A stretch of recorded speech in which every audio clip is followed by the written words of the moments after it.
Ku dumedise mui wa thame so mui hoseng hona re boela re buisana le Professor Dr. Peter Baofu eo e leng sengodi sa dibuka tse 152 tse buang ka ditaba tse fapakaneng tsa bophelo. Professor Baofu o ntse a potoloha le dinaha tsa lefatshe ho etsa boithuto ka bophelo le botjhaba ba batho ka fapakana ele karolo ya ho tshorisa tsebo ya hae ka phoofolo e bitswang motho. Sehloho sa rona kajeno ke se hlaloswang ke hore the post humanity e leng ka mora bophelo ba motho. Sehloho sena se nkile mojao lefatsheng ka moraong ona, mme masedinyana le dialemoya di bua ka sona ho fa motho boinahano bo phethahetseng nakong ena eo mahlale a sebediswang ka thata ho nang le ditshwantsho tsa motho e leng robot tse etsang mesebetsi e ka etswang ke motho. Lebaka le leng ke hore lefatshe le tjametswe ke phephetso tse tshabehang tse kenyeletsang phetoho ya boemo ba lehodimo e bonahalang e sa laolehe. Potso e kgolo ke hore na ho tla etsahala jwang ha lefatshe le sa phekolehe, mme tikoloho e phephetseha jwalo ka tlhokahalo ya metsi, ho phathoha ha lefatshe ke motjheso le tse ding. Professor Baofu ore ke e mong wa batho ba lepileng boemo bona bo sa lehole. Welcome to Thameso, Professor Dr. Baofu. Thank you. Yes, what is the most fundamental prediction of your theory of post-humanity? Well, as you know, I have written more than 152 books, and I have proposed more than 118 new theories and visions of the human future. So post-humanity is one of the 118 visions that I have. Now you ask the question, what is the most fundamental aspect of that prediction? And according to my theory, the theory of post-humanity, the human race, like you and me, will not last sooner or later. It will become extinct. It will be followed up with some new life forms in the future. And I call them post-humans because those post-humans are not like you and me anymore. They are no longer humans. Now, the process is not very fast because it will go through different stages. Then what is empirical evidence do you have to propose this new theory of yours, or why do you think this will emerge? Well, there are two different things here. Number one is about the empirical evidences. There are a lot of evidences so far that we are moving toward that direction, even though they're only the beginning. Let me give you some examples. For example, look at genetics. One of the most amazing discoveries in the last 100 years or so is the discovery that we come to understand the basic unit of life. We talk about the genes, and that is very important to understand life. Why? Because that is the beginning of potential genetic engineering. That means that we can now, in the future especially, we can change the genetic makeup of a life form, and that's very fundamental. In fact, since that discovery, genetic engineering become more and more advanced. We are not at the stage yet to create a new form of life in the way that I predict in my theory, but that's only the beginning of that process. The second example, by the way, just to follow up further, the Human Genome Project, you probably heard about that we have been doing in the last few decades, is another breaking stone for that, because that project helps us to understand, to map many of the genes together with their functions. When we finish all of that, and all of a sudden, we shall be in a position to understand all of the genes that you have in your body and what kind of function do you think they will perform. And then once you understand that, what's next? We are going to change that. We are going to see which one of you is defective, the genes, and we are going to change, to modify. And that is only one beginning. So that's one of the most important empirical evidences that we have so far. I go further. Example number 2. Look at robotics, computers, artificial intelligence. That's another example why things are moving toward that direction that I am predicting. Right now, a supercomputer can beat a human in playing chess. Do you know that? in international chess championship now, some years ago, Deep Blue was able to beat the champion in chess. We are only in that, this is only the beginning. In the future, more will come. So talk about the evidence now. I have proposed also many other new theories and visions of the post-human. This is only 2 examples. I propose many other forms: floating consciousness, unfolding unconsciousness, hyperspatial consciousness, nano agents, artificial cells, artificial neurons, for example. These many other forms which are going to come together to move that direction. So those post-humans are very different from you and me. Then what are the basic types, having talked about, maybe talking about races, genders, and ethics? Yeah. Having talked about genetics, where Yeah. can they be transferred? Yeah. To understand that, by the way, we have to go back to the past and the present to understand the future. One of the major problems nowadays in democracy is that we believe in equality. So that's why you have a lot of debates on feminism, on racism, on sexism, and all that. Many of them deny some of the most basic inequality in life that we have been dismissing. And what I'm trying to do over here is to question some of the dismissals of biological differences among different races, different genders, and different groups, different ethnic groups especially. So this is only one direction. Now, in the future, in the post-human world, you will see that they also have different races, different gender, different group, but those will be very different from what we have seen before.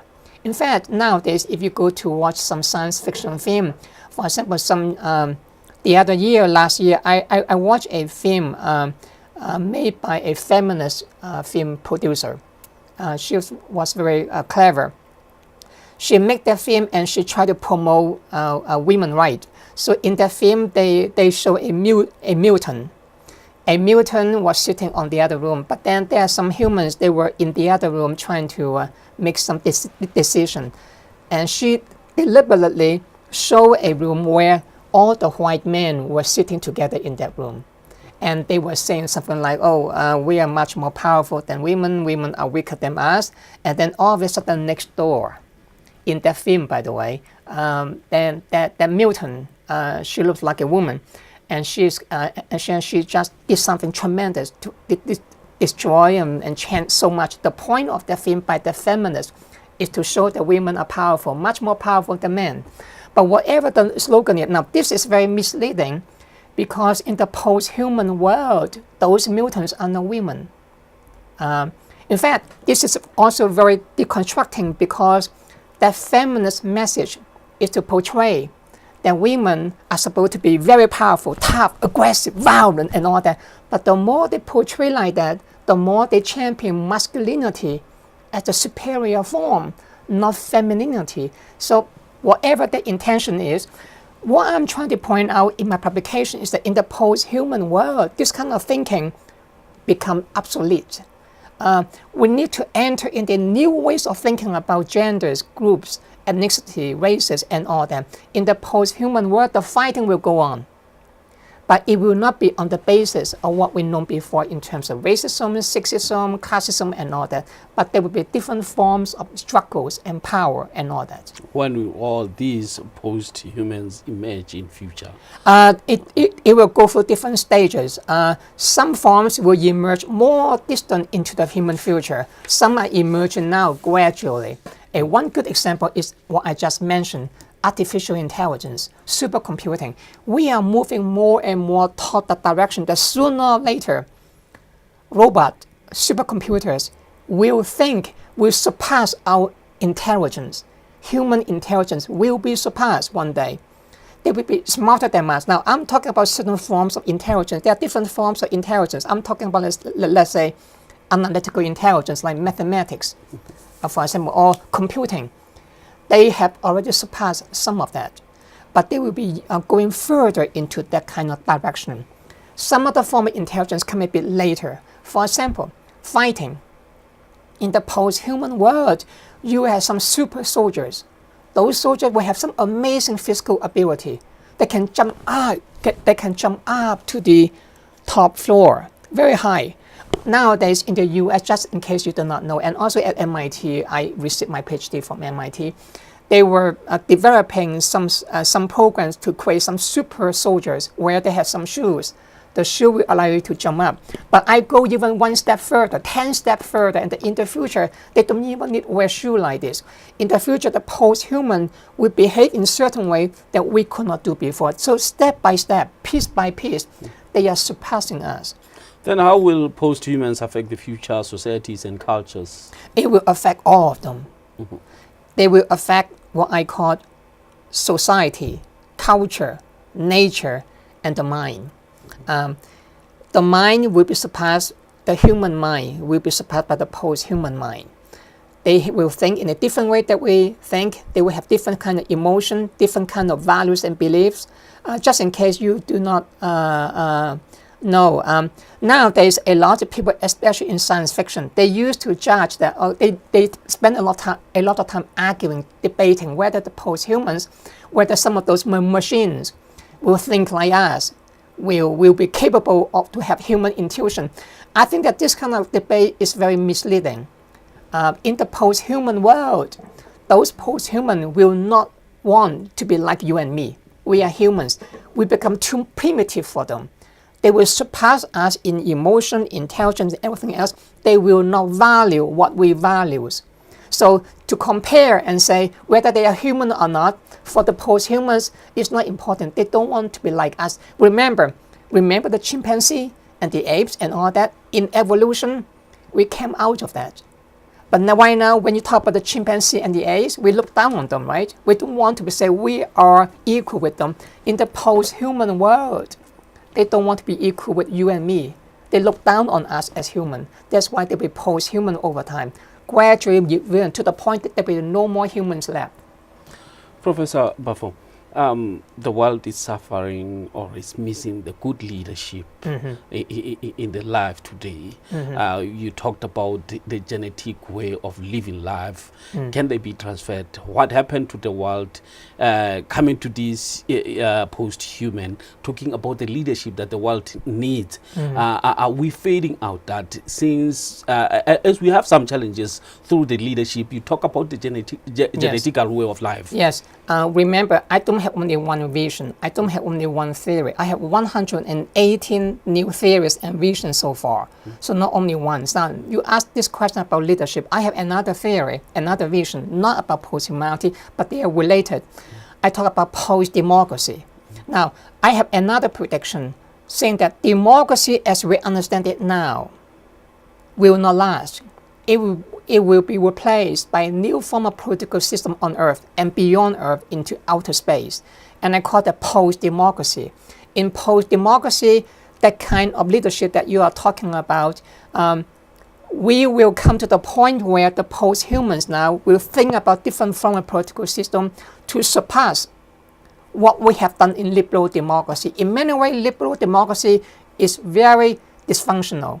There are some good things about them to talk about, which they have improved over, let's say, the dictatorship. But on the other hand, they have a lot of different problems. And in many cases, one of the major examples, what I have in mind, is that in a liberal democracy, politicians are very corrupt. They come in, vote for me, they make promises, rhetorics, but at the end, they don't do much of anything about that. This is one of the major drawbacks. This kind of democracy, in many ways, is not very functional to achieve what people want. That's why even in Africa nowadays, you have so many elections. What do those elections help you to solve the problem? You have another election, they talk great promises, rhetoric, the new guys come in, after a few months, a few years, you get sick of him, and people protest on the street, kick him out, and then you have a new one. Look at Zimbabwe. They were sick of Mugabe. They take the new guy. The new guy came in. Now, a few weeks ago, now they are protesting on the street, ask the new guy to get out. Now you have some of your neighboring countries. The same story all over again. In the US, for example, you had Trump. Are people happy about that? Look at Western Europe, the liberal democracy, Poland, Hungary, and all that. They are the far-right leaders. So in the post-human world, they have another form of political system. Democracy is no longer what we think. In our age, we champion capitalism and democracy, especially after the end of the Cold War, at the two new gods that everyone talk about to be democratic, to be capitalistic, and there cannot be any better political and economic system. I challenge them. And a third theory of mine is what I call post-capitalism. Capitalism too will not last. It will be replaced by a new economic system on Earth and in outer space. I call it post-capitalism, and there are different versions of that. For these post-humans to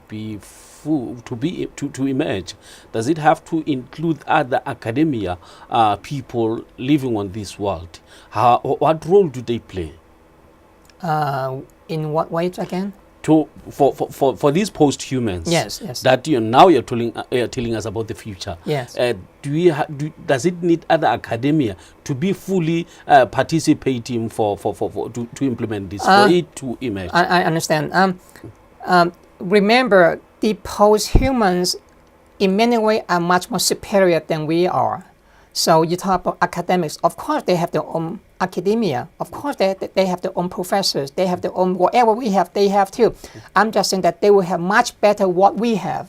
That's why this evolution again. You go through different stages, and now new life form will emerge.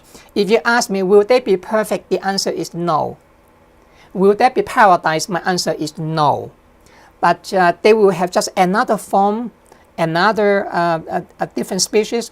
But there are many different ones, not just one, and they will spread out, not just on Earth anymore, they will into outer space, into different galaxies. So remember, post-human will not stay on Earth. I also make some other predictions in my publication. Remember again, I have 118 different visions, not just one. Some other theories is talk about migration. It's about how the humans are shifting out. The Earth that we know now, they will not last forever. And many of the people who live here will not stay here because sooner or later the Earth will not be habitable. We mess up so much. Corruption, the pollution and all that is so much. The resources that we are spending, the Earth cannot sustain all of them. It's not sustainable. We are trying to correct all of this, but we can correct up to a certain point.